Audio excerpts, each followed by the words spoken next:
ওমানের রাজধানী মাস্কটে যুক্তরাষ্ট্র ও ইরানের মধ্যে যে আলোচনা চলছে, ওমান সময় মাস্কট টাইম, ওমানের রাজধানী, সেখানে সকাল 10টায় সে আলোচনা শুরু হয়েছে।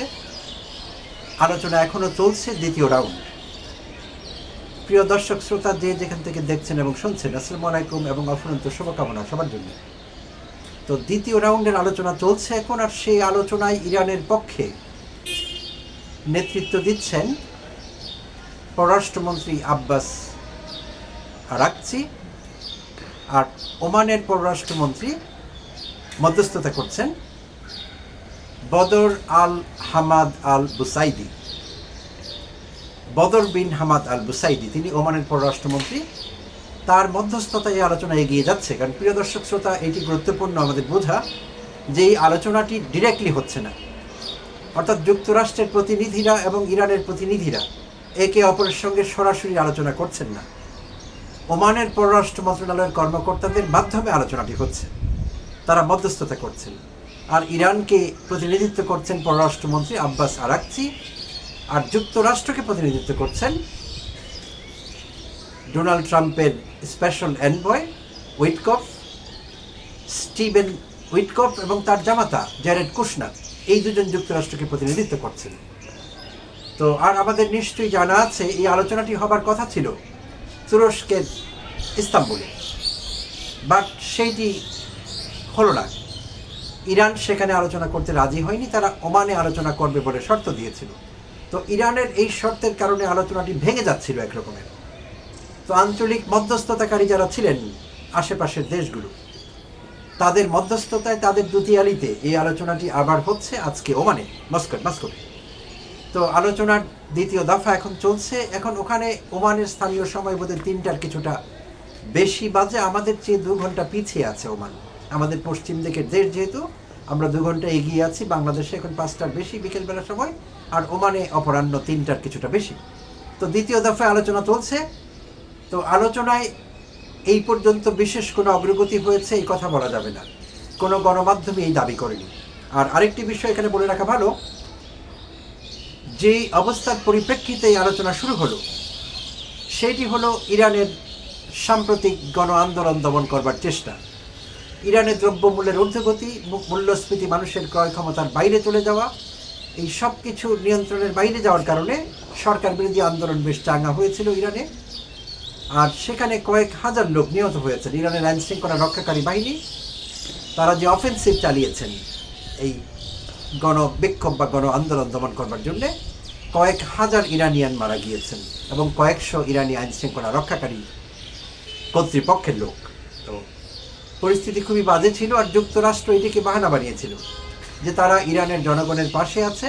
ডোনাল্ড ট্রাম্প এই কথা খুব জোর দিয়ে বলছিলেন, মানবাধিকার লঙ্ঘন হচ্ছে সেখানে, তিনি সেগুলো হতে দিবেন না, তিনি ইরানের জনগণের পাশে আছেন। নানা রকম উস্কানিমূলক কথাবার্তা তিনিও বলছিলেন এবং ইসরায়েলও বলছিল। আর ইরান অভিযোগ করেছে যে যত হতাহতের ঘটনা ঘটেছে ইরানে এই গণ আন্দোলনকে দমন করবার জন্য, এর পেছনে যুক্তরাষ্ট্র এবং ইসরায়েলের হাত আছে এবং তাদের কিছু লোক এই হত্যাকাণ্ড ঘটাবার জন্য দায়ী থাকতে পারে, এরকম একটি অভিযোগ ইরানের পক্ষ থেকে করা হয়েছে।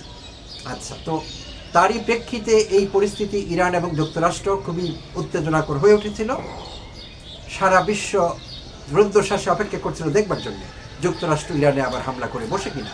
খুব বেশি সময় আগের কথা না, তারা যে হামলাটি ইরানে করেছিলেন ইসরায়েলের হয়ে, প্রক্সি যুদ্ধ লড়ছিল যুক্তরাষ্ট্র সেখানে। যেই প্রক্সি যুদ্ধের অভিযোগ তারা ইরানের বিরুদ্ধে করছে, ইরান সশস্ত্র যোদ্ধা গোষ্ঠীগুলোকে, যেমন হামাস, হুতি, হিজবুল্লাহ, এদেরকে ইরান মদদ দিচ্ছে, উস্কানি দিচ্ছে এবং এই সশস্ত্র গোষ্ঠীগুলোর পৃষ্ঠপোষকতা করছে। এই অভিযোগগুলো যুক্তরাষ্ট্র দীর্ঘদিন ধরে ইরানের বিরুদ্ধে করে আসছে এবং অভিযোগের সত্যতাও আছে। ইরানই তাদের অভিভাবক ওই অঞ্চলে। তো সেই একই অভিযোগ যুক্তরাষ্ট্রের বিরুদ্ধেও কিন্তু ইরান করেছে, আর সারা বিশ্বই জানে সেটি। যুক্তরাষ্ট্র সেখানে প্রক্সি ওয়ার লড়ছিল ইসরায়েলের পক্ষে। তো এখন যুক্তরাষ্ট্র সম্প্রতি ঘোষণা দিয়েছিল খুব জোরে সোরে যে কি কি বিষয় তারা ইরানের কাছে চাইছে।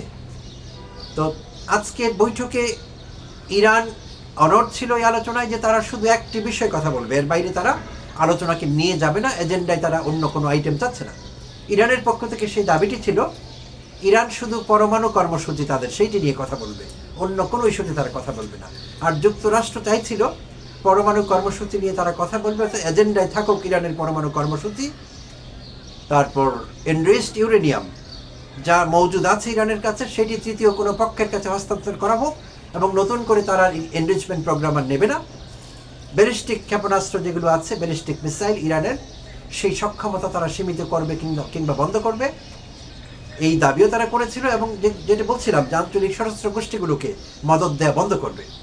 আর আরেকটি দাবি ছিল ইরানের জনগণের প্রতি তারা মানবিক আচরণ করবে, সেটিও যুক্তরাষ্ট্র লক্ষ্য রাখবে যে তারা তাদের নিজ দেশের জনগণের প্রতি মানবিক আচরণ করছে। তো বিশ্ব মোড়ল এই কথা বলতেই পারে, যদিও ডোনাল্ড ট্রাম্পকে আমরা দেখছি সাম্প্রতিককালে ইমিগ্রেশন ইস্যুতে অন্য সব কিছু বাদ দিলেও কি আচরণ তিনি নিজের দেশের লোকের উপর করছেন, মার্কিন যুক্তরাষ্ট্রের নাগরিক এমন লোকদের প্রতি কি অত্যাচার নির্যাতন চালানো হচ্ছে, আইসিই যা করছে ডোনাল্ড ট্রাম্পের নির্দেশনায়, সেটি আমরা দেখছি। তো এটি একটি প্রহসন যে যুক্তরাষ্ট্রের কাছে সারা পৃথিবীকে মানবাধিকারের লেসন দিতে হবে। তো যাই হোক, মূল আলোচনায় ফিরে আসি। তো এইসব নিয়েই আজকের আলোচনাটি মাস্কাটে।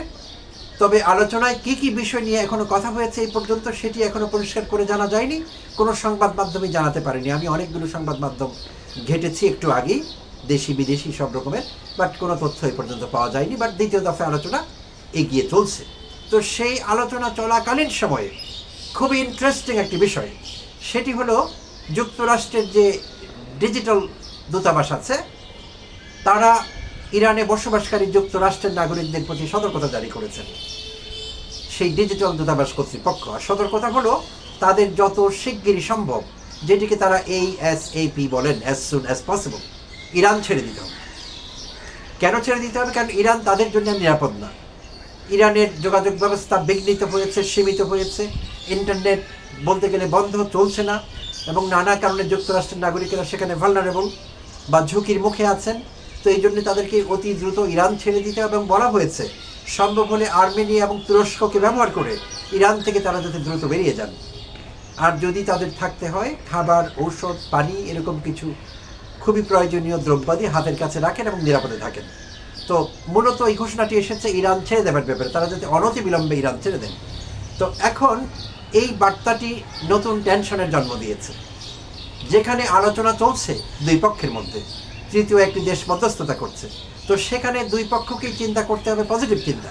সেইটি না করে যুক্তরাষ্ট্রের ডিজিটাল দূতাবাস কেন ইরানে বসবাসকারী মার্কিনীদের প্রতি এই আহ্বান জানালেন যে তাদের অনতিবিলম্বে ইরান ছেড়ে দিতে হবে?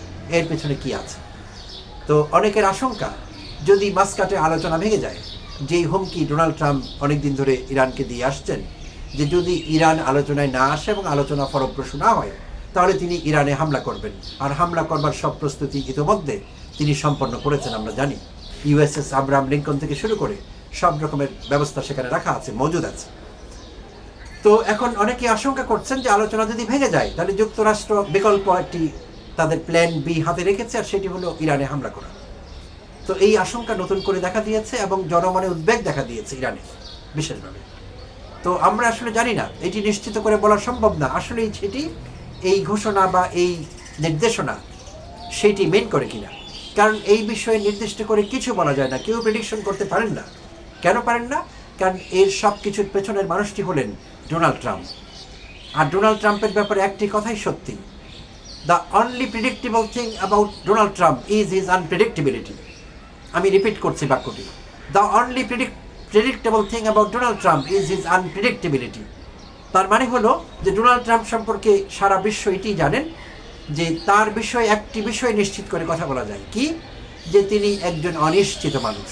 তিনি কখন কি করেন, কখন কি বলেন, এবং তার কথার সঙ্গে বলার সঙ্গে কাজের কোনো সম্পর্ক নেই। তিনি যা বলেন তা করেন না, তিনি যা করেন তা বলেন না। So he is completely unpredictable. তো এই জন্যই বলছি যে নিশ্চিত করে কারো পক্ষে, কোনো মানুষের পক্ষে বিশ্লেষণ করা বা কোনো প্রেডিকশন দেয়া, ফোরকাস্ট করা তার বিষয়ে সম্ভব নয়। কারণ তার পরবর্তী মুভ কি, এটি তার কর্মকর্তারাও জানেন না। অতীতে তিনি এমন রেকর্ড অনেকবার রেখেছেন। সো দেখা যাক, আমরা অপেক্ষা করছি আসলে কোথায় দাঁড়ায়। সারা বিশ্ব শান্তিকামী মানুষ, আমরা আশা করছি যে আলোচনা ফলপ্রসূ হবে। যদি হয় সেটি ভালো, সারা পৃথিবীর জন্য ভালো, শুধু দুই দেশের জন্য না। আর যদি না হয় তাহলে পরিস্থিতি কোথায় যাবে আমরা জানি না। অপেক্ষা করা ছাড়া আপাতত আমাদের কাছে আর কিছুই নেই করবার। প্রিয় দর্শক শ্রোতা, আমাকে এতক্ষণ সহ্য করবার জন্য অনেক অনেক ধন্যবাদ জানবেন এবং কৃতজ্ঞতা। আবার কথা হবে অন্য কোনো এপিসোডে।